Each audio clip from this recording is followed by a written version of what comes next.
계속해서 예고해드린 대로 개혁신당 이준석 대표와 대담 이어가겠습니다. 개혁신당은 통일교 의혹과 민주당의 정치자금 공천 스캔들에 대해서 특검을 통한 규명을 강조하고 있습니다. 이런 가운데 지방선거를 앞두고 보수 야권 내부에서 연대에 대한 논쟁도 있습니다. 연대 가능성부터 지방선거 대응 전략까지 두루 살펴보겠습니다. 개혁신당 이준석 대표입니다. 어서 오십시오. 네, 안녕하십니까. 새해 복 많이 받으십시오. 새해 복 많이 받으십시오. 국민의힘 장동혁 대표 좀 전에 협치 말씀도 들으셨고 네. 악수도 하셨는데 장 대표께 오히려 답을 하시거나 장 대표께 전하고 싶은 말씀 있으면 먼저 좀 들어볼게요. 이번에 어쨌든 대승적 차원에서 장동혁 대표께서 바로 이렇게 화답해가지고 이런 분위기가 만들어지게 된 것은 굉장히 저는 중요하다 생각합니다. 그리고 무엇보다도 정당 간에 당을 달리하고 있다는 건 차이가 있다는 겁니다. 차이를 갖고 있다 하더라도 공조해야 될 사안에 대해서는 명확하게 공조해야 되는 겁니다. 특히 지금 이재명 정부가 독주하고 있는 상황 속에서 소위 야당으로 분류되는 정당들 같은 경우에는 여당의 부패 사안 아니겠습니까? 예. 결국 이번 정부의 장관이었던 사람이 통일교라는 종교 집단에서 상당한 액수의 자금을 수수했다라는 의혹, 그리고 지금 그 당의 원내대표를 지낸 사람이 결국에는 상당한 금액을 가지고 이제 공천에 개입했다는 것과 또 장관으로 지명됐던 사람이 이렇게 1억 수수 의혹에 휩싸여 있다는 것, 이거는요 지금 대통령 지지율이 좀 높게 유지되니 망정이지 안 그랬으면은 정권에 굉장히 타격이 갈 사안입니다. 그렇기 때문에 이것이 진보든 보수든 야당은 있습니다. 그럼 다 합쳐가지고 공통된 목소리를 내야 된다. 그게 굉장히 중요한 건데, 사실 그래서 어제부터 이제 제안을 하면서 네. 조국 혁신당 측에도 저희가 참여 제안을 했던 것인데 조국 혁신당에서 굉장히 날선 반응을 계속 보이는 걸 보고 저희 놀랐습니다. 사실 그냥 제가 굉장히 정중하게 요청을 했고 네네. 오늘 그 최고위에서 나온 거 보니까 저희 장동혁 대표와 제가 함께한다는 범죄자들끼리 잘해봐라 이런 식으로 이제 대응하던데요. 냉정하게 말씀드리면은 그 당에 계신 분들이 전과자들이 많지 저희는 전과가 없거든요. 그러니까 그런 식으로 아무 말이나 뱉는다고 해가지고 이게 회피될 수 있는 것이 아니고 국민들은 지켜볼 겁니다. 네. 조국 혁신당에서 과연 이 사안에서 선명한 야당의 정체성을 드러내는 것인지, 아니면 자신들이 여당이라고 생각하면서 여당에서 떨어지는 빵부스러기를 나중에 주워 먹으려 하는 것인지 이번 기회에 아주 선명하게 드러날 것입니다.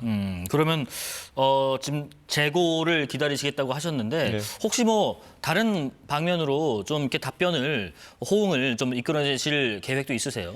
오늘도 어제도 그렇고 오늘도 예. 굉장히 정중하게 말씀드렸는데 그렇게 인신공격적인 날선 반응이 나온 걸 보면서 조금 실망했지만은 그래도 최대한 기다려보겠다. 그리고 혹시라도 이 일정상 저희가 먼저 가게 된다 하더라도 조국 대표와 조국 혁신당의 공간을 항상 열어놓고 기다리겠다. 이런 입장입니다. 그러면 지금 공천원금과 또 통일교 특검법 추진 관련해서 일단 조국혁신당에서는 일단 거절을 한 상태이기 때문에 장동혁 대표님하고 두 분이 먼저 별도로 만나시는 거는 오늘, 내일, 모레는 제가 알기로 해외 출장 예정이신데 그럼 그 사이에 만남이 사실 예정돼 제 있나요? 해외 출장 여기서 뭐가 중요하겠습니까? 네. 사실 특검을 관철시키기 위해서는 해외 출장 일정도 조정할 수 있는 것이고, 그런데 지금 저희 장동혁 대표 측 실무진과 저희 실무진 조율을 해가지고 거의 일정이 확정되어 가는 걸로 알고 있습니다. 그래요? 예, 그렇기 때문에 늦지 않게 또 언론인들에게 공지해서 또 그런 부분 취재될 수 있도록 하겠습니다. 이런 얘기가 있습니다. 지금 계속해서 국민의힘과의 어떤 연대, 아까 장 대표께서도 정책 연대라고 표현하셨습니다만은 그러면 이것보다 좀 더 진일보한, 예를 들면 선거에 있어서 낮은 연대랄지 앞으로, 혹은 선거에 있어서 좀 더 강한 연대랄지, 장동혁 대표가 언급하신 그 이후에 합당까지랄지 너무 나간 얘기일 수도 있겠습니다만은 국민의힘과 지방선거에 있어서 낮은 강도든 높은 강도든 이런 연대 가능성도 없지 않아 있습니까? 저는 가능성을 닫아놓지는 않지만 저희 검토한 적은 없습니다. 네. 그리고 또 한 가지는 지금 우리가 이 특검이라는 사안은 야당으로서의 정체성을 저희 갖다 보니까 굉장히 선명하게 손을 잡을 수 있는 위치가 있었다면은 네. 나머지 정책적인 면, 예를 들어 당연히 계엄이나 탄핵에 대한 입장이라든지 아니면 그 외에도 보수라고 하지만 저희는 조금 더 자유주의적 성향이 강하고 불간섭주의적 성향이 강하고, 사실 아까도 장 대표께서 이제 박정희 대통령 언급하시는 걸 봤는데 사실 주류의 보수의 경작이나 이런 것들은 오히려 좀 개입적이고 통제적이고 이런 성향이 강하기 때문에 이런 것들이 맞지 않는 부분이 좀 있습니다. 그래서 그런 부분의 차이 때문에 그 이상의 연대가 가능할지는 좀 의문이지만은 모든 가능성 열어놔야겠죠. 네. 예. 혹시 선거 연대에 있어서 조건 같은 게 있으십니까? 저희가 검토한 적이 없기 때문에 조건도 없습니다. 예. 그런데 지금 민주당이요. 오늘 통일교 신천지 특검에 대한 입장을 좀 바꾼 것 같아요. 일단 법사위 안건 조정위 차원에서 통일교 특검 일단 보류하기로 결정했는데 여기에 대해서는 어떤 대응책이 있을까요? 그러니까 우리 국민들께서 보셔야 되는 예. 게 처음에 민주당이 통일교 특검 받을 수 있다 이렇게 얘기했을 때는요. 안 받으면서 욕먹으느니 받겠다고 한다면 질질 끌어서 욕먹겠다라고 선택한 겁니다. 그러니까 굉장히 이건 국민들을 우롱하는 행위에 가깝다 이렇게 보는 거고 지금 보면 뭐 신천지 특검 이런 걸 섞어 넣으려 하고 있는데요. 사실 개혁신당 입장에서야 신천지에 연루된 사람도 없고 통일교에 연루된 사람도 없으니까 저희는 다 괜찮습니다. 근데 여기서 특검이란 제도의 본질을 보면요. 원래 특검은 여당이 사실상 영향을 미치는 수사기관, 검찰이나 경찰에서 미진한 수사 결과를 내가지고 국민들이 용납할 수 없을 때 야당이 주도하는 특검을 보통 하는 겁니다. 근데 예를 들어 신천지가 갑자기 튀어나왔는데 지난 한 1년 사이에 저희가 신천지 얘기를 들어본 적이 있던가요? 그러니까 신천지는 그야말로 물타기를 위해서 들고 나온 것이고 뭐 해도 좋겠지만은 특검이라는 거는 다 국민 세금이 들어가는 것이고 과거에 보면 우리 뭐 이만희 그 총재라는 분도 네네. 나와서 뭐 시계 차고 이렇게 뭐 수사받고 이랬던 거 다 기억나잖아요. 그때 수사에서 어떤 게 미진했는지를 먼저 민주당이 적시를 해야 되는 겁니다. 이번에 통일교 관련해서는 명백하게 미진한 부분이 나왔잖아요. 네. 지금 권성동 의원은 이미 구속 상태로 저렇게 재판을 받고 있는데 거의 쌍둥이 사건인 전재수 장관 같은 경우에는 그 당시에 내용 받아서 이첩하지도 않고 수사도 제대로 안 했던 거로 보니까 야 이건 불공정이다. 그래서 이거는 특검이 나서야 된다는 명분이 있는 거지만은 신천지는 도대체 어떤 구체적인 사안을 가지고 그 범죄 혐의를 갖고 수사하자는 건지 명확히 해야 됩니다. 지방선거 이야기 또 해보겠습니다. 일단 개혁신당의 이번 지방선거 목표 있나요? 한번 들어보겠습니다. 저희는 우선 지방선거를 통해 가지고 예.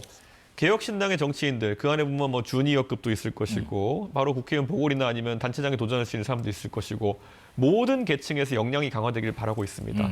특히 출마 경험이라는 건 매우 소중한 것이고요. 예. 유권자의 선택을 받기 위해 가지고 능동적인 고민할 수 있는 계기를 많은 사람들에게 특히 젊은 사람들 그리고 능력 있으나 지금까지 정치에서 차단되었던 경력 단절 여성이라든지 전문가 집단 이런 곳들에게 문호를 여는 게 중요하고요.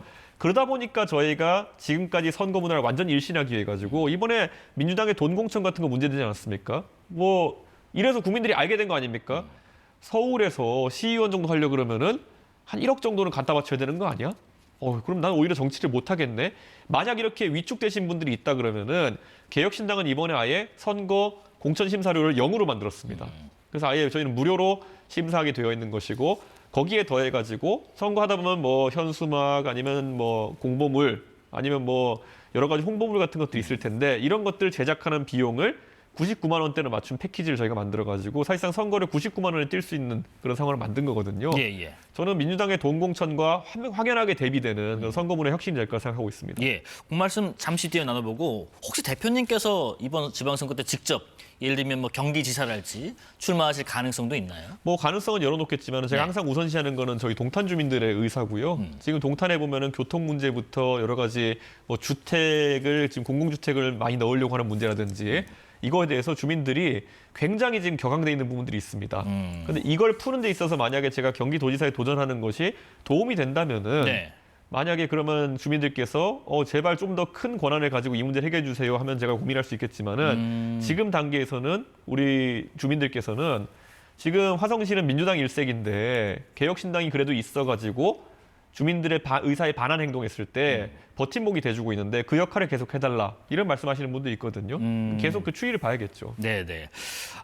조금 전에 그 말씀하신 선거 관련해서 대표님께서 최근에 SNS에 올린 영상 잠깐 보고 아까 그 99만 원 설명 좀 들어보겠습니다. 예.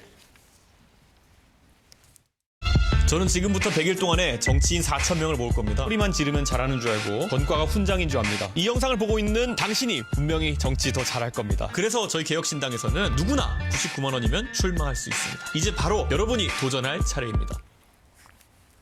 99만 원으로 출마할 수 있다. 이게 어떻게 가능한 건지 예를 들어 주시겠어요? 지금까지 예. 그러니까 사실 선거하다 보면요. 예를 들어 우리가 선거 유세차를 하나 빌린다고 했을 때요. 보통 한 2,500만 원 정도 업체에서 요구를 합니다. 예. 그게 왜냐면은 선거 공영제라는 걸 통해 가지고 선관위에서 한 2,500만 원, 2,700만 원까지 보전을 해주는 겁니다. 그러니까 거기에 맞춰서 가격을 올려버리는 겁니다. 그러네요. 그러니까 인쇄물도 그렇고 현수막도 그렇고 여러 가지 홍보물이나 이런 것들을 보통 우리가 뭐 분양 현수막 이런 거 달린 거 보면은 그거 인쇄하는데 한 장에 5,000원에서 7, 8,000원까지 하거든요. 근데 선거 때 가면은 그 현수막 하시는 분들이 보전 비용이 거의 한 15만 원까지 보전받을 수 있다 보니까 13만 원씩 이렇게 물립니다. 현수막 비용을. 그러니까 우리가 선거 공영제라는 것이 물론 굉장히 이제 선거를 깨끗한 돈으로 치르라는 취지에서 만들어진 거겠지만은 거기에 맞춰가지고 오히려 물가를 올려버린 효과가 있습니다. 그런데 그 선거 보전이라는 것도 10%, 15% 득표했을 때 이제 받게 되는 것이기 때문에 사실 거대 양당에 출마하시는 분들은 그걸 웬만하면 보전받을 수 있다고 하기 때문에 그 돈을 그냥 써버리는 겁니다. 수백만 원, 수천만 원 써버리는 것인데 반대로 우리가 평소에 시가대로 원래 인수의 단가라든지 원래 현수막 단가라든지 이런 것을 통해 가지고 하면은 99만 원대 맞출 수 있는 것이죠. 그런데 이런 것들을 선거에 처음 출마하시는 분들은 잘 모르시는 경우도 있고 하기 때문에 저희 개혁신당에서는 정치 신인, 청년, 아니면 아까 말했던 경력 단절 여성 이런 분들이 도전했을 때 차근차근 이런 부분을 당에서 관리해가지고 최저가로 필요한 비용으로 선거를 치를 수 있게 하자는 겁니다. 그러면 정치 입문하는 문턱은 최대한 낮추겠다. 예. 그렇다면 역량 평가를 해야 되거든요. 그 역량 평가나 입증은 어떻게 합니까? 검증은요? 저희가 그래서 선거 공천 절차도 예. 저희가 온라인상에서 심사위원들이 들어와가지고 제출한 서류를 바탕으로 다면 평가를 하도록 이렇게 만들었고요. 네. 실제로 지금 민주당이나 이런 데서 공천 보면은 뭐 1억 주면 된다잖아요. 그것보다는 훨씬 저희가 세밀하게 사람들을 살피게 되어 있는 거고요.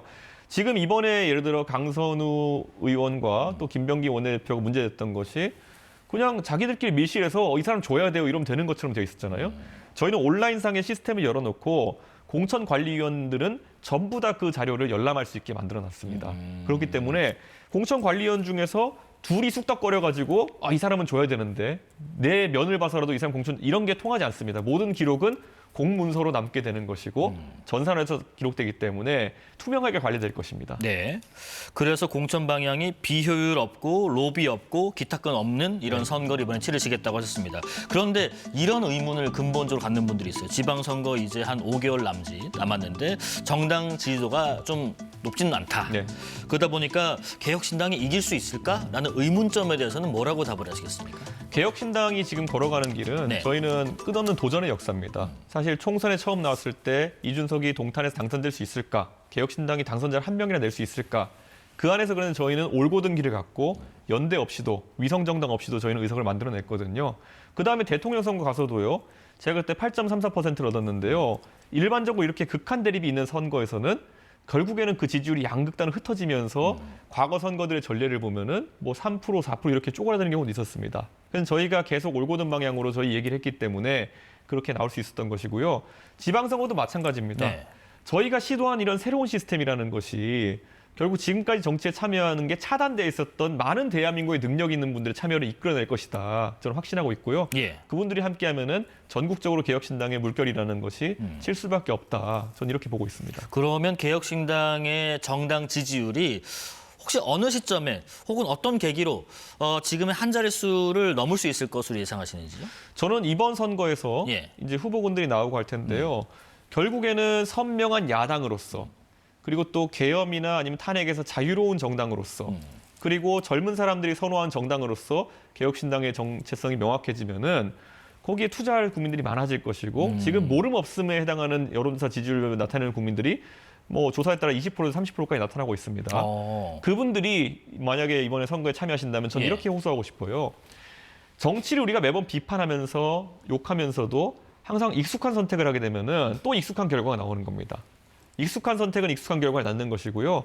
새로운 선택은 새로운 결과를 낳을 것이다. 그래서 이번에 뭐 정치를 바꿔보고 싶은 분들이라면은 새로운 선택을 한번 해보시면은 아마 새로운 결과가 나올 것이다. 이렇게 확신합니다.